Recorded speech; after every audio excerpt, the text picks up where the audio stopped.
Thanks for staying with us. Let's quickly take you on some of the headlines making the newspapers this morning. It's a public holiday, and so let's see what we have right here. Quickly, on the Nation newspaper, we see Lagos fully aligned with Tinubu, says the governor, Sanwo-Olu.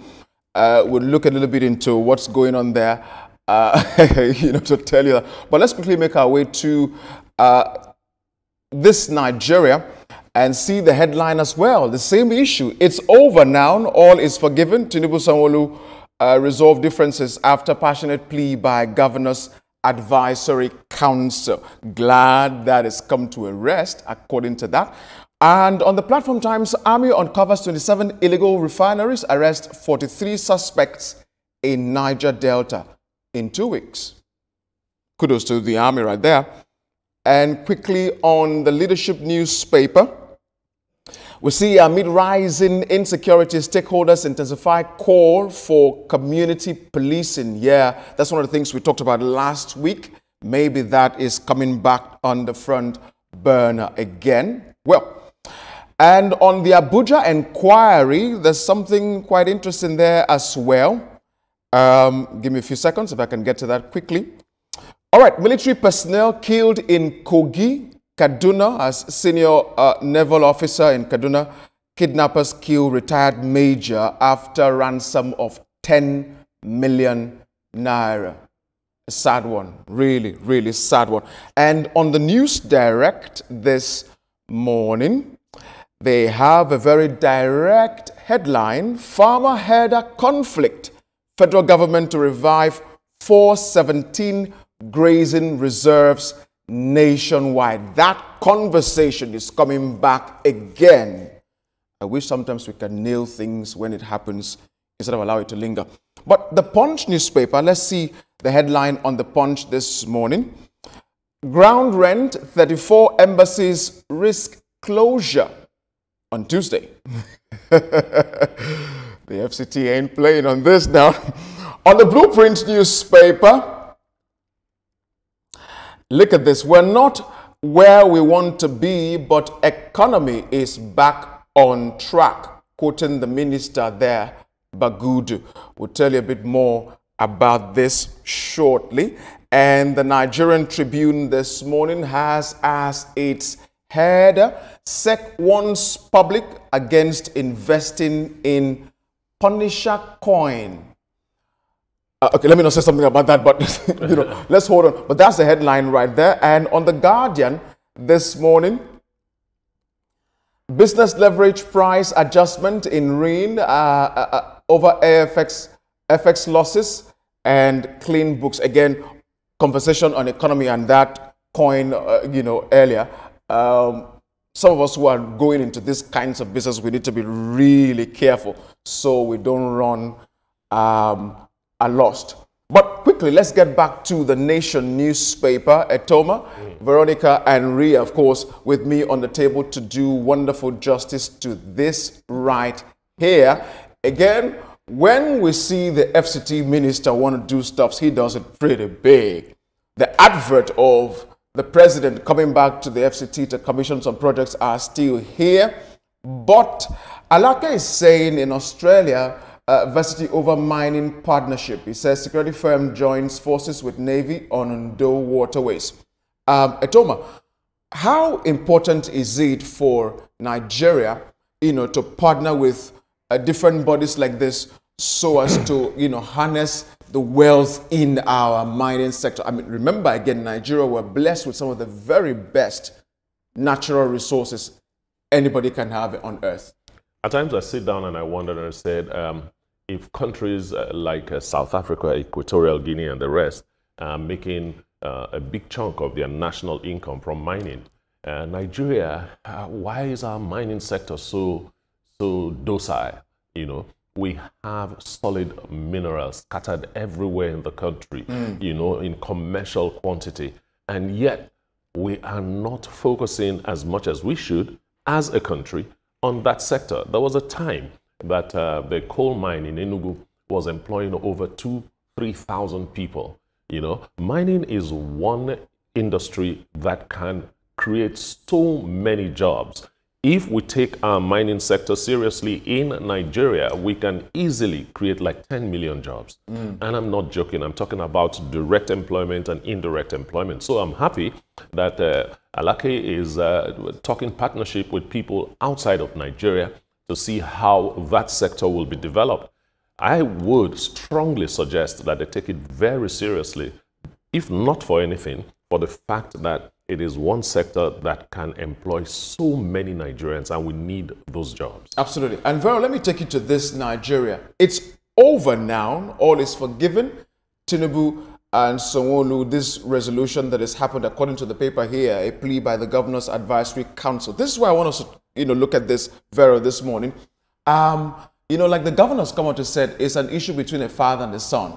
Whether it's politics or whatever, sometimes issues can come to the fore. Husbands and wives have issues, isn't it? Brother and sister, friend, whatever be the case. But the most important thing is having the maturity to resolve whatever it is. What do you think about this? Well, it's interesting that we're seeing these stories making the rounds on the papers this morning. There were issues reportedly or allegedly, like we often say, that was sprung up after the 2023 elections or even before the 2023 election that reports say the president wasn't happy about. And recall that I think Lagos State actually, APC lost Lagos State. We saw what happened. Let me not go into details. That's right. And then there were other issues around it allegedly. Again. So the Governor's Advisory Council actually had a meeting with the president where Mr. Olusi was the one that led the team to addressing this matter with the president. And so the conversation was had, and it was said that the president said all is over now. There's no issue. There were videos that made the rounds, I think, some weeks ago, and the governor not being at the ECOWAS 50th anniversary. So many issues, began to bring up some kinds of stories around it. So because now that the president has spoken and even the governor is saying there was no issue in the first place, what should he say? Well, but I like the fact that whatever it is, they are all on the same page now, and then they are moving forward for the progress of whether the state or individuals let matters be resolved at the end of the day. And I say even the tongue and the teeth fight. So when things are happening, we shouldn't act strange. Like, people have disagreements, and I'm happy that it's been resolved, because if you look at it, even during election, the governor and the president were really close together. That's so when right. that rift happened, a lot of people were wondering, like, what is going on? But I'm happy that, they've been able to resolve it, because like he said, that's his father, and people fight. You said it. Husbands and wives fight every day. But, the most important thing is being able to put them back together, and that's what we've seen. So. And we're seeing a fight here. Would I say that was a success? On the Platform Times this morning, the army uncovering 27 illegal refineries. They've arrested 43 suspects. This is in the Niger Delta. According to reports here, is 2 weeks rear. We're talking about making sure that the legal refineries we have in this country works. But we keep seeing illegal bunkeries and refineries, small shops scattered around the place. Why do we keep having this, existing in the case Nelson, in the first I'll place? tell you something. Look at the amount of, crude oil that was stolen. I say that we are the ones that we do ourselves, to put it in that word. Now we do ourselves. Because you are stealing and you don't even know that you're stealing from yourself. I must give it to the army for this. This is a good one. And to see that in 2 weeks, which is quite a short period of time for me to say, for the amount of, theft that they've uncovered. We've seen a book come out by Bauer talking about, corruption in petroleum and crude oil and all of that. And it's just sad to see that this is happening. Like, we are still having, like, people stealing. I call it stealing from ourselves. So I must give it to the army. Within 2 weeks to be able to undercover and get, I think, about 24 or 27 they have arrested. I think it's a big one, and we need to give them the accolades for that. Before you react to this, that issue of thinking that it's just anybody who owns this. What I mean, anybody, just somebody who can really, put a lot of food on the table. This is done by a hierarchy of wealthy men and women who are, because sometimes we hear thousands of vessels being arrested on the seashores, right? That cannot be something moved by. That's the way they try to look for. A big person has to know about it. It's a big man's business. See, when it has to do with petroleum, when it has to do with drugs, it has to have the structure of a cartel, you know. So they are of different levels and all that. For illegal minings in the Niger Delta, it has been there for decades. It's not something that is new, you know. So the army arresting so many in such a short time is because they know their locations. They have known their locations for a while, and they were just waiting for the order to go into action, and that's what they did. It is very risky. So many people have lost their lives in those illegal, what's it called, refineries. And you know what they say to justify what they do? If they are stealing crude nationally, what are we taking here? Well, I'm very unlikely to tie this up as we go to the leadership newspaper, the conversation about community policing. Vero, do we really want our refineries in this country to work for real? Nelson, why?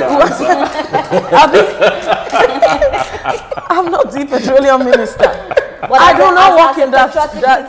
Right, I don't right. work in that sector. But you see, Nigerians want the refineries to work because of how beneficial it will be for them. But unfortunately, those who think that it is, they are in a position to take advantage of what belongs to us, our patrimony. They just, take advantage of it, decide that, you know what, this should be for me. The national cake belongs to me and me alone. Nigerians should not have a piece of it. But speaking about the matters of community policing, we've been talking about it for quite a while now. We even spoke about state policing, whatever name we want to give it. At the end of the day, how are we willing to address our security issues? Are we being sincere with ourselves? Are we ready to address it critically? The matter of state policing is what is even on the front burner. And the governor said they were on all fours with the federal government to ensure that we had state policing. But where are we with that? Where is that conversation right now? Is it hanging in the air? Meanwhile, we still have security challenges, bedeviling us as a country. Now, if we localize the matter of security, it will be easier to address because people within the community know themselves and they know those who are troubling their community and will be able to point fingers at those people. But if you are not getting the needed support, legal backing and all kinds of backing, talk about resources as well, then we'll not move forward. Just to add to you, we reported it on this table that the vigilante were able to get, I don't know if you guys remember the story where the vigilante were able to get the kidnappers. These people are the ones that know the people that do the thing. So I feel like if these people come together and work hand in hand, and when we talk about state policing, I feel like it's something that we should have squashed a long time ago. The fact that it's still hanging and it's still shaking, I'm like, what is going on? And this is very pivotal when it comes to security. And Ria, that's what we're seeing right here in the Abuja inquiry. Military personnel killed in Kogi and in Kaduna. This is a very sad one. I mean, this is a public holiday. We're all supposed to be enjoying ourselves, our rams. You can't be eating a ram with one hand and gone with another hand. Come on now. Who does that? They just did. And that's why we're talking about community policing and securing our people, because this was done by some other men who caught this early enough. If we have local vigilantes on ground, we'd be able to do as much quickly as we can to nip some of these things in the bud. I would not advocate so much for local vigilante. What I'll locate... Well, like she said, it's a nomenclature. Yeah, Call it anything. Well, okay. What I will advocate for is state policing. But you see, the discussions against that is how they're going to finance it. Do state governments have enough money to buy arms and ammunition? Do they do this? Do they do that? But we all know that crime is local. We all know that. And for us to do justice to crime, we have to make policing local too. Another argument, I'll rush this one. Another argument against it is that the politicians will take over. They will use them during elections and so on and so on. That's because we don't trust ourselves. We don't trust ourselves. And that's why we have to trust ourselves, because I don't understand why there'll be state policing and you use it for your own self. Politics is not for selfish reasons. Well, and I wanted Veronica to react to this as well. As we get to the news direct, the conversation about grazing reserves again. Remember, there was a bill on this some few years ago, and there was the argument of no, we can't have this. But this is coming back again on the table. the federal government is talking about reviving that again. See, because this is part of what hikes insecurity. Of course, we've heard of farmer herders clashes several times, and we were saying we're trying to find a solution to it. And why we leave things hanging again is what I do not understand. If you know that is the solution, why not do it? And then go head on to ensuring that this sees the light of the day. Now we are talking about it, and we are saying that, okay, we want to revive 417, perhaps 2 in the next 12 to 18 months, and all of it, because we want to address matters of the quality of livestock that we have, milk and all of that. I'm saying that this shouldn't be a matter of we are trying to. It should have been a matter that would have been done before now. Because at the end of the day, if 4 years pass and we say, oh, we are still trying to, where would we get to at the end of the day? Another government comes in, they speak about we are trying to, we are trying to, we are trying to. And then the clashes keeps happening. Implementation. I say we say a lot of things in Nigeria, but when it comes to implementation and when it's not implemented, accountability. Who takes accountability? Let me just chime in here. Meat headquarters in the world is Texas, you know, and how do they do theirs? They ranch. Exactly. You know, so why don't no we just life ranch? has been lost. Yes. Yet there's when you do grazing reserves, you are going into. There's so many things you have to talk about. Really, you're going into ancestral lands. Your governors. Look, let's go ahead. So hold on. There's so much to talk. Talking about, you know, not sticking to solutions when it comes to be. Let's quickly run to the Punch newspaper. We see ground rent, you know, as a conversation here. I have been the FCT is saying you must pay your rent. And you must pay your rent. Exactly. Because we've said it a lot of times on this table. Accountability. I don't understand why establishments will be in a place, and this it says 14 years. They are owing ground rent for 14 years. Some of this that's a whole lot. And that is a whole lot. And it's so sad that I see Ghana there as well. You know, the embassy in Ghana is owing. Cote d'Ivoire is there as well. But also I said it's so sad to see. But although Russian embassy and Turkish embassy have come out to say that, you know, they are not owing, but they should bring the papers. And I really support Wike on this one, because I feel like if these things are paid, we will see the improvement of a better Nigeria, a better FCT, because we keep complaining, but these are the monies that are used to make it better. So I'm really solidly on Wike on this one. If the embassies were built by the respective countries, yes, the ground rents will push them to them. But there are some embassies, there are some consulates that are rented property that are being used. In that case, the landlords should be pursued. But whatsoever, to owe for 14 years, that's a long time. I wish we'd had more time, you know, to talk about this conversation on the blueprints this morning. But let's not really comment on this. The minister is saying we're not where we want to be, but the economy is back on track. The most important thing, our dear minister, is we want to have food on our tables, light in our house, and money in our pocket. That's all we need. But that's all we would, you know, be able to tell that the economy is back, as the case may be. And there's a warning here, you know, on the Guardian newspaper. Businesses leverage price adjustment in RIN, in FX losses, as well as on the Nigerian Tribune. If I could quickly get to that, SEC is warning the public against investing in Punisher coin. If we could merge both, you know, to discuss about this. RIA, this is talking about forms of investment, you know, Bitcoins and so on and forth. And there's nothing really wrong in investing in that area. However, we're saying it has to be guided, so you don't lose your money at the end of the day. It definitely has to be guided. We've seen what happened with CBEX. We've spoken about it on this table. I don't even believe in those things because I'm very scared. Like you always say, I'm very traditional, so I don't believe in those things. And when we talk about Ponzi schemes, we'll see that it happens. People go down the drill, and then you see another one will come up again. Nigerians will start, you know, putting money in it. My question is, why will we be so gullible? I don't want to say why Nigerians, because all of us are, you know, Nigerians. Why will we be so gullible? So for me, I feel like it's not even something they should advise you. You see your friend's hand has been burnt. You want to put your hand inside. You definitely get burnt. You wouldn't even invest in this at all. So. Nah, I keep my money where I can see it. But I have to thank all of us this morning for doing justice to this conversation. Thank you, guys. Thank you. That's how far we can go with you on the newspaper review segment.